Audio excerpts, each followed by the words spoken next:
ចឹងនៅក្នុងវីដេអូនេះខ្ញុំនឹងបង្ហាញអ្នកពីរបៀបប្រើប្រាស់រូបមន្ត Count X នៅក្នុង Microsoft Excel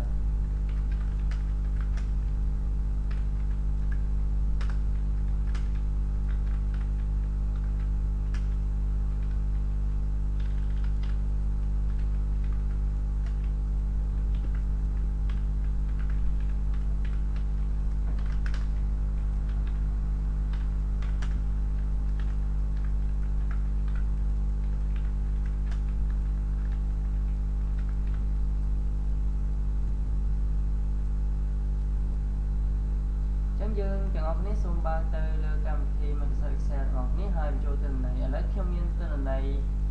មួយស្រាប់ទៅហើយខ្ញុំចង់ដឹងថាតើត្រង់កន្លែងនិទេសនេះ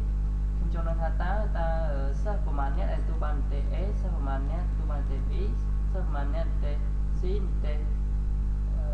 D និទេស E F ណាចឹងចំពោះសិស្សនេះតិចយើងអាចរកក៏បានដែរតើនិទេស A មានប្រមាណអ្នកម្នាក់ចឹងទៅ B មានម្នាក់តែចំពោះសិស្សច្រើនសិស្សរាប់លានអ្នកទីបានដឹងថាតើពួកគេអ្នកណាខ្លះដែលទទួលបាននិទេសមានថាតើសិស្សប្រមាណអ្នកដែលទទួលបាននិទេស A និទេស B និទេស C និទេស D និទេស E ឬក៏និទេស F ចឹងទៅអញ្ចឹងយើងអាចមានរូបមន្តមួយដើម្បីជាចំនួនការរាប់នៅក្នុងនេះវាសញ្ញាស្មើដាក់រូបមន្ត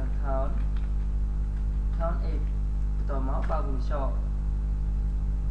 ខ្ញុំចង់រាប់គឺរាប់នៅក្នុង column grade នេះអញ្ចឹងស្ថិតនៅក្នុង cell E2 នេះ cell E2 នេះ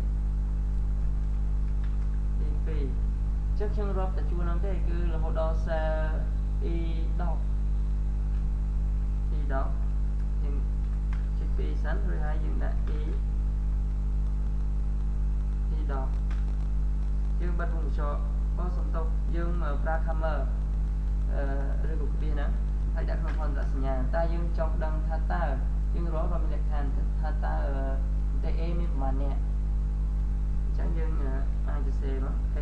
ក្នុងការសរសេរអក្សរ A នេះដែរយើងត្រូវធ្វើម៉េចសរសេរប្រសិនបើ A នៅក្នុងអ្វីដែលយើងមានហ្នឹងជា A អក្សរធំយើងដាក់ A ជាអក្សរតូចក៏វាមិនឲ្យដែរឥឡូវយើងសូមទៀតត្រង់ហ្នឹងផងបើកន្ត្រាវិញបើកវងចោព្រោះហើយ enter នេះចឹងវាបង្ហាញទិន្នន័យឲ្យយើងគឺនិទេស A មានចំនួនម្នាក់អញ្ចឹងជាក់ស្ដែងគឺ A មាន1មែនហើយយើងចង់ដឹងទៀតតើនិទេស B មានប្រមាណយើងដូរឡើង A ដាក់ B មក enter B ក៏មាន1ឥ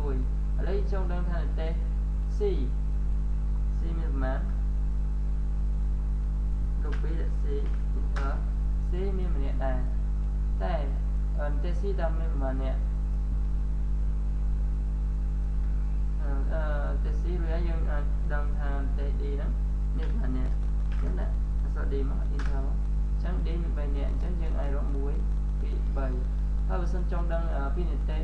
E និទេស F យើងអាចធ្វើបែបនេះមកយើងនឹងដឹងអរគុណសម្រាប់ការទស្សនាវីដេអូនេះទាំងអស់គ្នាខ្ញុំសង្ឃឹមថាអ្នកទាំងអស់គ្នានឹងអាចធ្វើបានហើយជាប្រយោជន៍សម្រាប់អ្នកទាំងអស់គ្នាផងដែរ